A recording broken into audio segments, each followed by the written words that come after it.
voudrais exprimer mes sincères condoléances à l'endroit des familles éprouvées dans cette attaque meurtrière qui a suscité beaucoup d'émoi. Euh, Sinon, nous avons très mal reçu une telle information parce que ça rappelle toutes les tueries que le Burundi a connues, les attaques que le Burundi a connues, puisque ça procède de la même manière. Ça veut dire attaquer les écoles, attaquer les boutiques, attaquer les coopératives, attaquer les citoyens innocents. Et on peut se poser la question, et c'est ça, et c'est vraiment ça la guerre. Et cela, depuis les années 2000, on continue à observer ça, hein. C'est étonnant.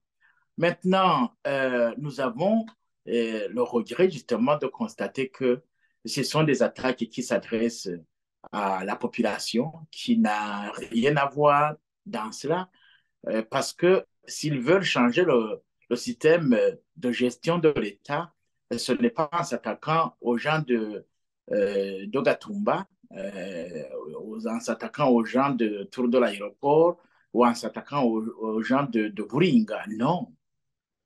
Brûler les maisons, brûler les permanences du CNDD-FDD, tuer des citoyens innocents. Mais ce n'est pas ça la guerre. La guerre doit absolument mener ces gens, ces combattants euh, vers les camps militaires. Ils doivent s'attaquer aux camps militaires parce que c'est là où se trouve la sécurité du pays et c'est là où se trouve le grand pilier de l'État.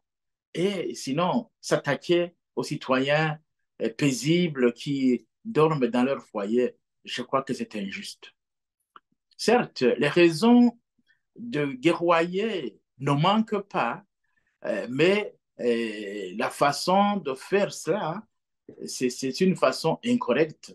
C'est incorrect parce que c'est priver la vie, les vies aux citoyens, alors que justement, ils ne sont pour rien par rapport à la question que nous occupe maintenant. Le président de la République a un jour dit que les, la Déclaration universelle des droits de l'homme, dans son troisième paragraphe du préambule, dit que les États doivent tout faire pour éviter que les populations ne soient pas forcées à recourir justement à l'utilisation des armes. Et donc, ce sont les responsables de l'État qui doivent l'éviter. Mais qu'est-ce que nous constatons? Nous constatons qu'aujourd'hui, ce n'est pas cela. Parce que les Burundais ont des problèmes. Il y a en fait, par exemple, en 2007, le dollar, pour avoir un dollar, il fallait 1000 francs burundais. Et aujourd'hui, pour avoir un dollar, il faut plus de 5000. Ça veut dire qu'il y a eu 5 fois la dégradation ou la dépréciation de la monnaie burundaise en 17 ans. Donc, ce qui fait que nous avons énormément de problèmes. Likomana Faustin l'a dit qu'aujourd'hui, le Burundi est entré en crise financière. Entré en crise financière, ça veut dire que le Burundi doit comprendre, doit l'accepter. Et il a demandé à l'autorité de l'accepter, de le publier, de le dire officiellement que le Burundi est en crise financièrement.